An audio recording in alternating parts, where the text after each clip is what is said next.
Hello. അപ്പം നമ്മളിന്ന് രാവിലെ ഒരു 7 മണിയായിട്ടോ മാർക്കറ്റിൽ പോകാനായിട്ട് ഇറങ്ങിയതാണ്. അപ്പോൾ വേറൊരു സ്ഥലം വരെ വരണമെന്നുണ്ടായത് അവിടെ വന്നു. അപ്പോൾ വേറെ എവിടെ അല്ല കേട്ടോ, ബീഫ് മേടിക്കാൻ വന്നതാണ്.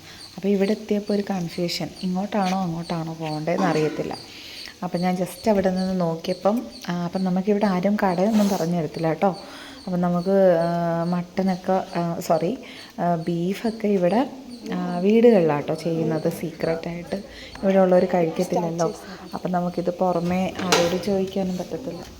ഇവിടെ വീടുകളിലാണ് ബീഫ് ചെയ്യുന്നത്. അപ്പം ഞാൻ ചെന്നപ്പോൾ ഇവിടെ കേട്ടോ, ഈ ഷെഡിനകത്താണ് അവർ മുറിക്കുകയും കാര്യങ്ങളൊക്കെ ചെയ്യുന്നത്. അപ്പം ജസ്റ്റ് വെട്ടി കഴിഞ്ഞതേ ഉള്ളെന്ന് തോന്നുന്നു. അപ്പോൾ അവരെന്നോട് വെയിറ്റ് ചെയ്യാൻ പറഞ്ഞു. അപ്പോൾ എനിക്ക് വീഡിയോ എടുക്കാൻ സത്യത്തിൽ നല്ല പേടിയുണ്ട് കേട്ടോ. ഇനി വേറെ എന്തെങ്കിലും ഒരു ചിന്തിക്കുമോ എന്നുള്ളൊരു പേടിയുണ്ട്. പിന്നെ ഊരും കൂടെ അല്ലേ, കുറച്ച് ഉള്ളിലോട്ടുകൂടെ അല്ലേ എന്ന് കരുതി. അപ്പോൾ ഇതാട്ടോ നമ്മുടെ ബീഫ് കട. അപ്പോൾ ഇതെല്ലാം തൂക്കിയിട്ടിരിക്കുക, നല്ല ഫ്രഷാട്ടോ. അപ്പോൾ വീട്ടിൽ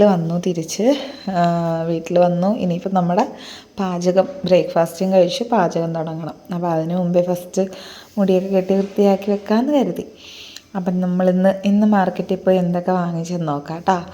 അപ്പോൾ അതിന് മുന്നേ നന്ദമോൾ വന്നു. നന്ദമോൾക്ക് വിശക്കുന്നെന്നും പറഞ്ഞിട്ട് അവൾ വന്നു. അപ്പോൾ അവൾക്കും അനുവേട്ടനും ഫുഡ് എടുത്ത് കൊടുക്കണം. അപ്പം നന്ദമോൾ ഇത് കഴിക്കത്തില്ല കേട്ടോ. അതാന്ന് പറഞ്ഞ് എൻ്റെ കലിപ്പിൽ തിരിച്ചു പോയി. അവൾക്ക് ഇഷ്ടമല്ല. അവൾ മട്ടനും കഴിക്കത്തില്ല, ബീഫും കഴിക്കത്തില്ല. അപ്പോൾ നമ്മളിവിടെ കുറേ നാളായിട്ടോ മേടിച്ചിട്ട്, കുറഞ്ഞത് ഒരു 6-7 മാസമായി മേടിച്ചിട്ട്. അപ്പോൾ ഇത് മേടിച്ചതിനും ഒരു റീസൺ ഉണ്ട്, അതെന്താണെന്ന് ഞാൻ പറയാം കേട്ടോ. അപ്പം മുടിയെല്ലാം കെട്ടി വൃത്തിയാക്കി വെച്ചു. മുടി ഫുള്ള് പോയി കേട്ടോ. ഇവിടെ വിൻ്ററും കൂടെ ആയതുകൊണ്ട് മൊത്തം താരനൊക്കെ ആയി. പിന്നെ വീക്ക്ലി വൺസ് അല്ലേ തല കുളിക്കാൻ പറ്റുന്നത്, അപ്പോൾ ഫുള്ള് പോയിട്ടുണ്ട്. അപ്പോൾ ഇന്ന് നമ്മൾ മാർക്കറ്റിൽ നിന്ന് വാങ്ങിച്ച സാധനങ്ങളൊക്കെ കാണിച്ചു തരാം കേട്ടോ. അപ്പോൾ ഇതൊക്കെയാണ് വാങ്ങിച്ചത്. കുറച്ച് മലക്കറി മേടിച്ചു, പിന്നെ ഇറച്ചി ബീഫാണ് മേടിച്ചത്. പിന്നെന്താ, അപ്പോൾ നമുക്ക് ഓരോന്നായിട്ട് എടുത്ത് കാണിച്ചു തരാം. നന്ദമോൾക്ക് വീഡിയോ എടുക്കാൻ കൊടുത്തു. അപ്പോൾ വലിയ വഴുതനങ്ങ കണ്ടപ്പോൾ എനിക്കത് മേടിക്കണമെന്ന് തോന്നി, മേടിച്ചു. അപ്പം ഞാനും നന്ദമോളും ഒരു ദിവസം വഴുതനങ്ങ കറി, പയർ അങ്ങനെയൊക്കെയല്ലേ. പിന്നെ നമ്മുടെ മധുരക്കിഴങ്ങുണ്ടല്ലോ, അതുണ്ടായിരുന്നു, അത് മേടിച്ചു. ചീനി മേടിച്ചു. ചീനി പിന്നെ ഇപ്പം ഇവിടെ കിട്ടുന്നത് കൊണ്ട് എല്ലാ ആഴ്ചയിലും ഞങ്ങൾ മേടിക്കാറുണ്ട് ചീനി. പിന്നെ മല്ലിയില വാങ്ങിച്ചു. പിന്നെന്താ ഉള്ളത്, ചീനിയുണ്ട്. ചെറിയ ചെറിയ പീസസ് ആയിട്ടാട്ടോ. ചീനി നല്ല ചീനിയാണ് ഇപ്പം കിട്ടുന്നത്. ഇവിടെ സീസൺ ആയതുകൊണ്ട് നല്ല ചീനിയാണ് കിട്ടുന്നത്. നല്ല ടേസ്റ്റുമാണ്, നല്ല വേവുകയും ചെയ്യും. പിന്നെ നമ്മുടെ ഐറ്റം ഇതാണ് കേട്ടോ. അപ്പം നമ്മൾ പോയി മേടിച്ചുകൊണ്ട് വന്ന മട്ടൻ ഇതാട്ടോ. നമ്മൾ മേടിച്ചിട്ട് വന്ന ബീഫ് ഇതാട്ടോ. അപ്പോൾ ഈ രണ്ട് പൊതി കേട്ടോ, 2 കൂട്ടാണ് മേടിച്ചത്. ഒരു കവറിന് 100 രൂപയാണ്. അങ്ങനെ 2 എണ്ണം. പിന്നെ നമ്മുടെ ചുമന്ന മീൻ, ചുവപ്പൻ കോരയും കൂടെ മേടിച്ചിട്ടുണ്ട്. അപ്പോൾ വേറെ ഒന്നും മേടിച്ചില്ല. ഇത് രണ്ടുമാണ് ഇന്നത്തെ ഈ ഒരാഴ്ചത്തെ നമ്മുടെ ഫുഡെന്ന് വേണേൽ പറയാം. അപ്പോൾ ഇനി ഇതെല്ലാം ഒന്ന് ഒതുക്കി വൃത്തിയാക്കി വെച്ചിട്ട് നമുക്ക് ബ്രേക്ക്ഫാസ്റ്റും കഴിച്ചതിന് ശേഷം നമ്മുടെ കുക്കിങ്ങിലോട്ട് കിടക്കണം. അപ്പം എല്ലാവർക്കും സൺഡേ ഇങ്ങനെയൊക്കെ തന്നെ ആയിരിക്കും അല്ലേ. അപ്പോൾ നമുക്കിവിടെ ഇങ്ങനെയാണ്. ഓൾമോസ്റ്റ് കുക്കിങ്ങൊക്കെ കഴിയുമ്പം തന്നെ നല്ലൊരു സമയമാവുമെന്ന് വേണേൽ പറയാം. പിന്നെന്താ ഉള്ളത്. അപ്പം നമ്മുടെ വീഡിയോസൊക്കെ ഇഷ്ടമാവുകയാണെങ്കിൽ എല്ലാവരും ലൈക്ക്, സബ്സ്ക്രൈബൊക്കെ ചെയ്ത് സപ്പോർട്ട് ചെയ്യണം കേട്ടോ. അപ്പോൾ കുറച്ച് കോവയ്ക്ക മേടിച്ചു. 20 രൂപയുടെ കോവയ്ക്ക കേട്ടോ അത്. പിന്നെ ഇത് 10 രൂപയ്ക്ക് വാങ്ങിച്ച മല്ലിയില, 20 രൂപയുടെ ഉരുളക്കിഴങ്ങ്, 20 രൂപയുടെ വഴുതനങ്ങ, 20 രൂപയുടെ മധുരക്കിഴങ്ങ്, 30 രൂപയുടെ ചീനി, 10 രൂപയുടെ നാരങ്ങ. അപ്പോൾ ഇതൊക്കെയാണ് നമ്മുടെ ഇന്നത്തെ ചന്ത വിശേഷങ്ങൾ, മാർക്കറ്റിൽ പോയിട്ട് വന്നിട്ടുള്ള കാര്യങ്ങൾ. പിന്നെ ഇറച്ചിയും മീനും കൂടെ ഒരു 300 രൂപയായി കേട്ടോ. അപ്പം നമ്മുടെ ബഡ്ജറ്റ് ഫ്രണ്ട്ലി എന്നല്ല, ഞാൻ ചുമ്മാ പറഞ്ഞ ഒരു രസത്തിന് വേണ്ടി പറഞ്ഞതേ ഉള്ളൂ. അപ്പോൾ നമ്മുടെ ഐറ്റം ഇതാണ് കേട്ടോ. അപ്പം പണ്ടൊക്കെ നമ്മൾ ഇറച്ചി മേടിച്ച് കഴിഞ്ഞാൽ അതിൽ ഫുള്ള് മാംസം മാത്രമേ ഉണ്ടാവുള്ളൂ. ഇപ്പോൾ അവർ കുറച്ച് എല്ലാം കൂടി ഇടുമെന്നേ ഉള്ളൂ. പക്ഷെ ക്വാണ്ടിറ്റിയിലോ അല്ലെങ്കിൽ ക്വാളിറ്റിയിലോ ഒന്നും ഒരു കുറവുമില്ല. നല്ല ഇറച്ചിയാണ്, നല്ല മാംസവും കിട്ടും.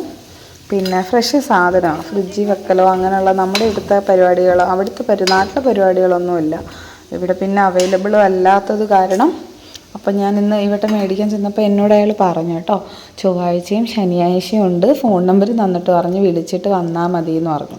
അപ്പം ഞങ്ങൾ കുറേ നാളിന് ശേഷം വാങ്ങിച്ച് കഴിക്കാനുള്ള കൊതി കൊണ്ടങ്ങ് മേടിച്ചതാണ്. പിന്നെ ഒരു കാര്യം കൂടെ ഉണ്ടെന്ന് ഞാൻ പറഞ്ഞില്ലേ, അതിനും കൂടെ വേണ്ടിയിട്ട് മേടിച്ചതാണ്. അപ്പോൾ പിന്നെ ഇത് അരിയുന്നതൊരു പ്രശ്നം കേട്ടോ. അപ്പോൾ അവർ ഇങ്ങനെ രഹസ്യമായിട്ട് നമുക്ക് ബീഫ് വെട്ടുന്നത് ഇവിടെ ഇതല്ലേ, അപ്പോൾ അത് കാരണം അവർ രഹസ്യമായിട്ടാണിത് മുറിക്കുന്നത്. അപ്പം നമുക്കവർ നമ്മുടെ നാട്ടിൽ കിട്ടുന്ന കണക്കത്തെ കറിയുടെ പീസോ അല്ലെങ്കിൽ വലിയ പീസായിട്ടൊന്നും വെട്ടിത്തരത്തില്ല. ഇപ്പം പിന്നെയും കുഴപ്പമില്ല, മുമ്പൊക്കെ ആണെങ്കിൽ വലിയ വലിയ പീസായിട്ടാണ് കിട്ടുന്നത്. നമ്മളത് അരിഞ്ഞ് വരുമ്പോഴത്തേനും ഒരു പരുവാവും, നമ്മൾ മേടിക്കേണ്ടായിരുന്നു എന്ന് തോന്നിപ്പോകുന്ന ഒരു സിറ്റുവേഷനിൽ വലിയ വലിയ പീസായിട്ടാണ് തരുന്നത്. ഒറ്റയ്ക്കൊന്നും ചെയ്യാൻ പറ്റത്തില്ല. അപ്പോഴേ ഞാനത് വെച്ചിട്ട് കുറച്ച് കറിയും വെച്ചു, കുറച്ച് എൻ്റെ എല്ലൊക്കെ എടുത്ത് വെച്ച് ഞാൻ ബിരിയാണി പോലെ വെച്ചു. അപ്പം ഞാൻ പറഞ്ഞില്ലേ, ഒരു സംഭവം ഉണ്ടാക്കാൻ വേണ്ടിയിട്ടാണ് ഞങ്ങളിത് മേടിച്ചതെന്ന്. അപ്പം അതാണ് അച്ഛനും മോളും കൂടി ഇവിടെ തകർത്ത് ചെയ്യുന്നത് കേട്ടോ, വേറൊന്നുമല്ല.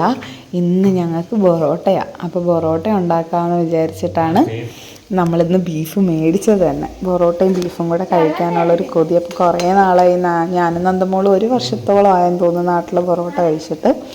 അപ്പം അത് കഴിക്കാനുള്ളൊരു കൊതി കൊണ്ടാണ് ഞങ്ങൾ ഇന്ന് ബീഫ് മേടിച്ചത്. അപ്പം നന്ദി ഇതിന്ന് ഒരു പീസ് പോലും നന്ദമോൾ കഴിക്കത്തില്ല എന്നുള്ളതാണ്. അപ്പം നമ്മൾ അത് കാരണമാണ് ഇപ്പം മേടിക്കാത്തത് ഇവിടെ. അവളോട് എത്ര പറഞ്ഞാലും അവൾ കഴിക്കത്തില്ല, എന്തുകൊണ്ടാണെന്ന് എനിക്കറിയത്തില്ല. നാട്ടിൽ വന്നാലും എല്ലാവരുമായിട്ട് വഴക്കിട്ടാലും അവൾ കഴിക്കത്തില്ല കേട്ടോ. അപ്പം ഞങ്ങൾ ഒരുവിധം ഒപ്പിച്ച് വെച്ച്, ഒരു ടെൻഷനുണ്ട് പൊറോട്ട ശരിയാവുമോ ഇല്ലയോ എന്നുള്ളൊരു ടെൻഷൻ ഉണ്ടായിരുന്നു. പക്ഷെ കുഴപ്പമില്ല, ചപ്പാത്തി കല്ലിനുമൊക്കെ ഉരുട്ടി പരത്തി ഞങ്ങൾ പൊറോട്ട റെഡിയാക്കി എടുത്തിട്ടുണ്ട് കേട്ടോ. അപ്പം അവർ രണ്ടുപേരും കൂടെ അവസാനം ഞങ്ങൾ 3 പേരും കൂടെ ആയി ഇത് പരത്തലും കുഴക്കലും എല്ലാം കൂടെ.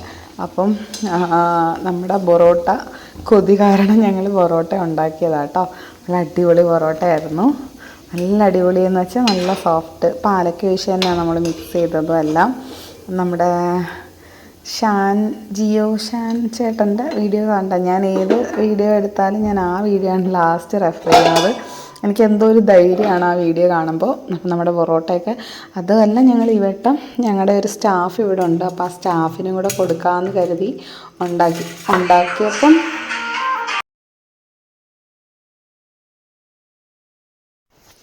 അങ്ങനെ ഞങ്ങൾ പൊറോട്ട എല്ലാം ഉണ്ടാക്കി കേട്ടോ. അപ്പോൾ ഇനി അടുത്ത പരിപാടി എന്ന് പറഞ്ഞു കഴിഞ്ഞാൽ നമ്മൾ അതിനകത്തുനിന്ന് കുറച്ച് കറി എടുത്തിട്ട് റോസ്റ്റ് ചെയ്ത കേട്ടോ, ഫ്രൈ പോലെ ചെയ്ത് അതിൻ്റെ ഗ്രേവി വറ്റിച്ചെടുത്തു. അപ്പം ഇതെല്ലാം എന്തിനാണെന്നുള്ളത് കാട്ടിത്തരാം കേട്ടോ. അപ്പോൾ നമുക്കിന്ന് വാഴയിലയിൽ പൊതിഞ്ഞ് കഴിക്കാമെന്ന് വിചാരിച്ചു കേട്ടോ. അപ്പോൾ ഞങ്ങൾ നാട്ടിൽ നിന്ന് വരുമ്പം മിക്കപ്പോഴും ട്രെയിനിൽ കഴിക്കാൻ മേടിക്കുന്നത് വാഴയിലയിൽ കറിയൊക്കെ ഒഴിച്ച് പൊതിഞ്ഞിട്ടാണ് മേടിക്കുന്നത് കേട്ടോ. അപ്പോൾ അത് കഴിക്കാനായിട്ടുള്ളൊരു കൊതി ഉണ്ടായി. അപ്പോൾ അങ്ങനെ ഉണ്ടാക്കിയ സാധനം കേട്ടോ ഇത്. അങ്ങനെയാണ് ഞങ്ങൾ പൊറോട്ട ഉണ്ടാക്കാമെന്ന് കരുതി. അപ്പം നമുക്ക് ഷോൾഡർ പെയിനൊക്കെ ആയത് കാരണം ഉണ്ടാക്കണ്ടെന്ന് കരുതിയിരുന്നേ. അപ്പോൾ പിന്നെ അതിനോട്ടം ഉണ്ടാക്കി തരാമെന്ന് പറഞ്ഞു. അങ്ങനെ വേണ്ടേ, നമ്മുടെ കുറച്ച് കറി ബാലൻസ് ഉണ്ട്, പിന്നെ കുറച്ച് പൊറോട്ടയും കുറച്ച് കറിയും കൂടെ വേറൊരു പയ്യന് കൊടുത്തു വിട്ട് അതിൻ്റെ ബാലൻസ് വെച്ചിട്ട് നമ്മളിത് മിക്സ് ചെയ്യുക കേട്ടോ. മീൻസ് പൊതിഞ്ഞ് വെക്കുക കേട്ടോ, പൊറോട്ട പൊതിഞ്ഞ് വെക്കുക. നമ്മൾ പൊറോട്ടയെല്ലാം ഒരു 3 എണ്ണം നിരത്തി വെച്ചിട്ട് കേട്ടോ, വാഴയില വാട്ടി വെച്ചു. അതിനകത്തേക്ക് 3 പൊറോട്ട എടുത്ത് വെച്ചു. ഫസ്റ്റ് ഞാൻ കരുതി ഫുള്ളും കൂടെ ഒഴിച്ചിട്ട് കറി ഒഴിച്ച് ഇതാക്കാമെന്ന്. പിന്നെ ഞാൻ അതിൽ നിന്ന് എടുത്തത്, കാരണം ഇവർക്ക് ഗ്രേവി എല്ലായിടും എത്തിയില്ലെങ്കിൽ പിന്നെ ഇവർ കഴിക്കത്തില്ല, ആ ഒരു ടെക്സ്ചറും കിട്ടത്തില്ലല്ലോ എന്ന് കരുതി ഞാൻ പിന്നെ പൊറോട്ട എടുത്ത് മാറ്റിയിട്ട് 3 പൊറോട്ട വെച്ചു. അതിൻ്റെ മുകളിൽ ഒരു ലെയർ കറി. അപ്പം ഞാൻ ഓൾറെഡി എല്ലൊക്കെ മാറ്റിയിട്ടുണ്ടായിരുന്നു കേട്ടോ. അപ്പം അതിനകത്തുനിന്ന് ഗ്രേവിയും പീസും കൂടെ ചേർത്ത് അപ്പം ഗ്രേവി കുറച്ച് കുറവായിരുന്നു, ഞാൻ പറഞ്ഞില്ലേ വേറൊരാൾക്ക് കൊടുത്തു വിട്ടുമെന്ന്. അപ്പോൾ അതിൻ്റെ ബാലൻസ് വെച്ചിട്ട് വീണ്ടും ഞാൻ ഒരു ലെയർ മുകളിൽ പൊറോട്ട ഇട്ടു. പൊറോട്ട വെച്ചതിന് ശേഷം വീണ്ടും അതിൻ്റെ മേളിൽ കറി ഒഴിച്ചു. അങ്ങനെ ഒരു രണ്ട് ലെയർ ചെയ്യാനുണ്ടായിരുന്നു കേട്ടോ. 2 ലെയറും പിന്നെ കുറച്ച് പൊറോട്ട അപ്പം നന്ദമോൾ ഓൾറെഡി കഴിച്ചു, ചുട്ടുകൊണ്ടിരുന്നപ്പോൾ തന്നെ കഴിച്ചിട്ടുണ്ടായിരുന്നു. അത് കാരണം ഒരുപാട് വെച്ച് കഴിഞ്ഞാൽ കറിക്കകത്ത് ഇരുന്ന് വേസ്റ്റായി പോവുമല്ലോ, ചീത്തയാവുമല്ലോ എന്ന് കരുതി ഞാൻ ഒരുപാട് വെച്ചില്ല. അപ്പോൾ അതിൻ്റെ മുകളിലോട്ട് നല്ല ബീഫ് റോസ്റ്റ് വെച്ചേട്ടാ. അപ്പം സത്യം പറഞ്ഞാൽ നമ്മുടെ വാഴയിലയിലൊക്കെ വെച്ച് വെളിച്ചെണ്ണയുടെ ഒരു സ്മെല്ലെന്നുള്ളത് മാത്രമേ ഉള്ളായിരുന്നു. പക്ഷേ നല്ലതായിരുന്നു കേട്ടോ. അപ്പം നമ്മൾ കുഞ്ഞു പിള്ളേർക്കൊക്കെ നമുക്ക് വീട്ടിലിരിക്കുന്നവർക്കൊക്കെ ഇങ്ങനെ മായമില്ലാത്തവർക്ക് ഉണ്ടാക്കി പൊതിഞ്ഞൊക്കെ കൊടുക്കാം, സ്കൂളിൽ നിന്നൊക്കെ പോയിട്ടൊക്കെ വരുമ്പോഴത്തേനൊക്കെ. അപ്പോൾ ഒന്നിച്ചിരി മെനക്കെട്ടാൽ മതി, നല്ല കുറച്ച് വൃത്തിയായിട്ടൊക്കെ ചെയ്ത് കൊടുക്കാനായിട്ടൊരിത് വരും. അപ്പോൾ ദേ ഇതാണ് കേട്ടോ നമ്മുടെ ഇന്നത്തെ രാത്രിത്തെ ഫുഡ് ഇതായിരുന്നു കേട്ടോ. അപ്പം ഞങ്ങൾ 3 പേരും കൂടെ ഒരു വാഴയിലേക്ക് തന്നെ കഴിക്കാമെന്ന് വിചാരിച്ചാണ് ഒരെണ്ണത്തിൽ പാക്ക് ചെയ്തത്. അപ്പോൾ വേണ്ട ചൂടോടെ തന്നെ അത് പൊതിഞ്ഞ് പിന്നെ പൊതിയാൻ നേരത്ത് ഞാൻ മാത്രമേ ഉള്ളൂ. പൊതിഞ്ഞ് കഴിഞ്ഞപ്പോഴത്തേനും പിന്നെ നന്ദ എല്ലാവരും പോയി. അങ്ങനെ പിന്നെ ഞാനൊരു നൂല് വെച്ചിട്ട് കെട്ടി അത് ഒന്ന് ആവി കയറ്റാമെന്ന് കരുതി. അപ്പം അല്ലെങ്കിൽ പിന്നെ അത് വീണ്ടും മടലായി പോകും. ഒന്നാമത് ഇവിടെ നല്ല തണുപ്പാണ്. അപ്പോൾ ഇത് നല്ല ആവി കയറ്റിയ നല്ല പൊറോട്ട.